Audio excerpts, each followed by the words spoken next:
Selamat pagi, perkenalkan nama saya Chandra Ferinto. Saya di sini sebagai lokal guide ingin menjelaskan tentang rumah adat. Rumah adat suku Dayak, selain satu rumah adat yang berada di Kalimantan adalah rumah adat Benteng.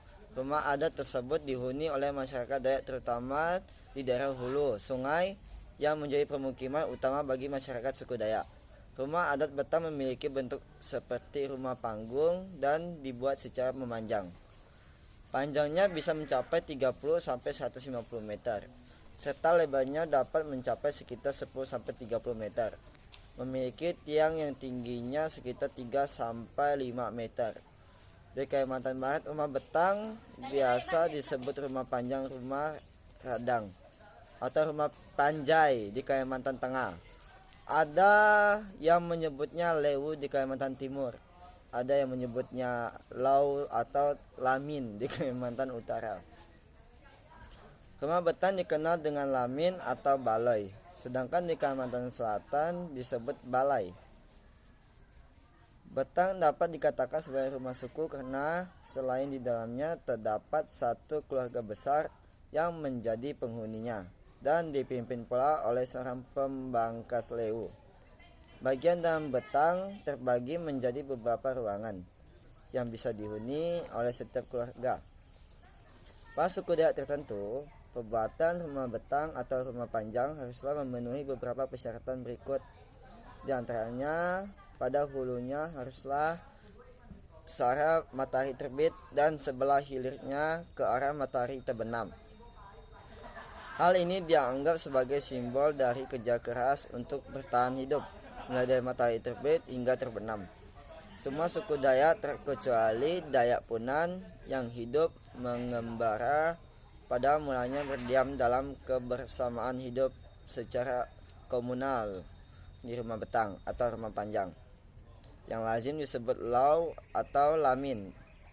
Dan Lewu Hante Betang memiliki keunikan tersendiri.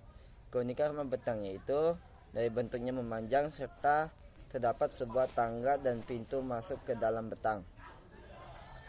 Tangga sebagai alat penghubung pada Betang dinamakan henjot Betang yang dibangun tinggi dari permukaan tanah.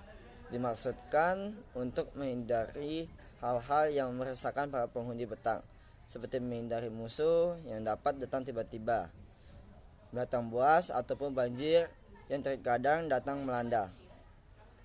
Hampir semua rumah Betang dapat ditemui di pinggir sungai-sungai besar yang ada di Kalimantan. Betang biasanya berukuran besar, panjangnya dapat mencapai Betang di bangunan menggunakan bahan kayu yang berkualitas tinggi, yaitu kayu ulin. Saya memiliki kekuatan yang bisa berdiri sampai dengan ratusan tahun. Kayu ini juga anti rayap. Pada halaman depan Betang biasanya terdapat balai seperti tempat menerima tamu maupun sebagai tempat pertemuan adat.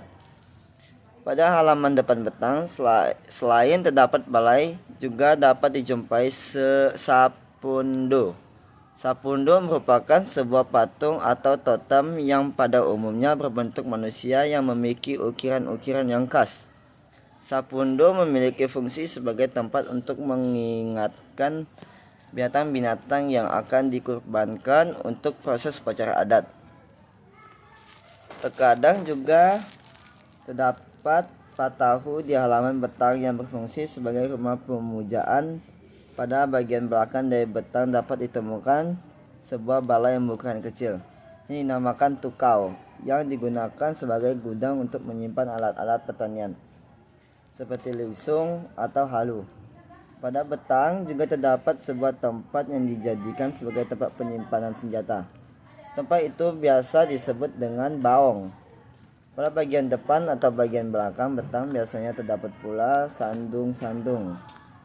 Adalah sebuah tempat penyimpanan tulang-tulang keluarga yang sudah meninggal, serta telah melewati proses upacara tiwa.